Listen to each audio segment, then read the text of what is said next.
Praise the Lord. ప్రియులారా, ఈ యొక్క నూతన ఉదయకాల సమయంలో దేని వాక్యాన్ని చదువుకుందాం. పరిశుద్ధ గ్రంథం నుండి సామెతల గ్రంథము 15వ అధ్యాయం 1వ వచనం. మృదువైన మాట క్రోధమును చల్లార్చును, నొప్పించు మాట కోపమును రేపును.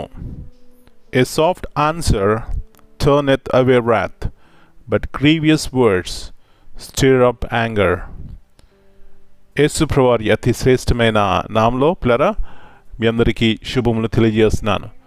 మరి యొక్క నూతన ఉదయకాల సమయాన్ని బట్టి దేవునికి మొట్టమొదటిగా కృతజ్ఞతాస్తులు చెల్లించి ఈ దినాన్ని ప్రారంభించినట్లయితే అది మనకి ఆశీర్వాదము. మంచిది. మన యొక్క అనుదిన జీవితంలో దేవుని యొక్క జ్ఞానం ఉంటే ఎలాంటి నెమ్మదిగాను మరి శాంతి సమాధానంతో మనం ఉంటామో ఇక్కడ చూస్తున్నాం. పిల్లరా, దీనికి లోక సంబంధముగా ఏవేవో క్వాలిఫికేషన్స్ లేకపోతే అర్హతలు అవసరం లేదు. ఏం కావాలంటే జ్ఞానము కావాలి. ఏమిటి జ్ఞానము? పైనుంచి వచ్చే జ్ఞానము. ఎట్లా ఉంటుంది ఆ జ్ఞానం అంటే మృదువుగా ఉంటుంది, సులభముగా లోబడిదిగా ఉంటుంది. పిల్లరా, ఇలాంటి జ్ఞానం మనకున్నప్పుడు మన యొక్క మాటలు చాలా జాగ్రత్తగా ఉంటాయి. మన మాటల్లో బలం ఉంటుంది, శక్తి ఉంటుంది. మనం మాట్లాడుతున్నప్పుడు ఆ మాటలు అనేక మందికి ఆశీర్వాదకరంగా ఉంటాయి. ఇక్కడ జ్ఞానేటువంటి సులోమన్ అంటున్నాడు, మృదువైన మాట క్రోధమును చల్లార్చును. నా ప్రియ సహోదరి, ఈ ఉదయకాల సమయంలో మన యొక్క మాటలు జ్ఞానము కలిగి దేవుని యొక్క చిత్తంలో ఉన్నప్పుడు అది మనకి ఎంతో నెమ్మదినిస్తాయండి. కొన్నిసార్లు మనం మాట్లాడే మాట వల్ల మనం ఎంతో నష్టపోతుంటాం, అశాంతి గురవుతుంటాం. దీనికి పరిష్కారం ఏమిటంటే దేవుని యొక్క జ్ఞానం మనం కలిగి ఉన్నప్పుడు మన మాటలు మృదువుగా ఉంటాయి, అనేకమైన క్రోధమును చల్లారుస్తాయి. నొప్పించే మాటలు మనకు ఉండవు. మన మాటల ద్వారా కోపము రేపవు. కాబట్టి దేవుని జ్ఞానం కలిగి ఉందామా? ఆశీర్వాదకరంగా ఉందామా? ఆ విధమైనటువంటి కృప దేవుడు మనందరికీ దయచేయనుగాక. ప్రభువా, పరిశుద్ధమైన తండ్రి, మరి యొక్క నూతన ఉదయకాల సమయాన్ని బట్టి మీకు వందనాలయ్యా. మా మాటలు మృదువుగా ఉన్నట్లయితే అది ఎంతమందికి ఆశీర్వాదం ప్రభువా.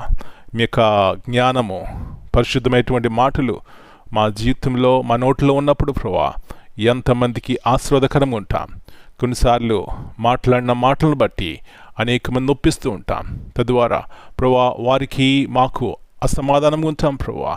కాబట్టి మా మాటలు మీ ఉద్దేశంలో మీ చిత్తంలో ఉండి నాయన మృదువుగా ఉండడానికి సహాయం ఇచ్చేయమని మనం మీ చేతిగా అప్పగించుకుంటూ మీ వాక్యము ద్వారా జ్ఞానాభివృద్ధిని కలిగిన వారమే అనేక మందికి మాకు క్షేమాభివృద్ధిని కలిగజేసుకోవడానికి సహాయం ఇచ్చేయమని మనం మీ చేతిగా అప్పగించుకుంటూ ఈ దినమంతా మీరు ఇక్కడి కింద భద్రపరిచి ప్రతి అపాయం నుంచి కీడును తప్పించమని యేసు ప్రభువారి అతి శ్రేష్టమైన నామమును బట్టి ప్రార్థన చేస్తున్నాను తండ్రి. Amen. God bless you all. My dear brothers and sisters, greetings in the precious name of our Lord and Savior, Jesus Christ. Here in Proverbs 15:1, a gentle answer turns away wrath, but a harsh word stirs up anger. This verse reminds us that our words carry great power. A calm and gracious response can bring peace, restore relationships, and diffuse tension, while careless or harsh words often lead to conflict and misunderstanding.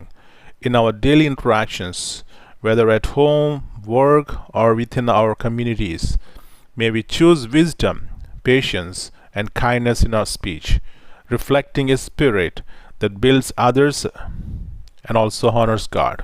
Amen.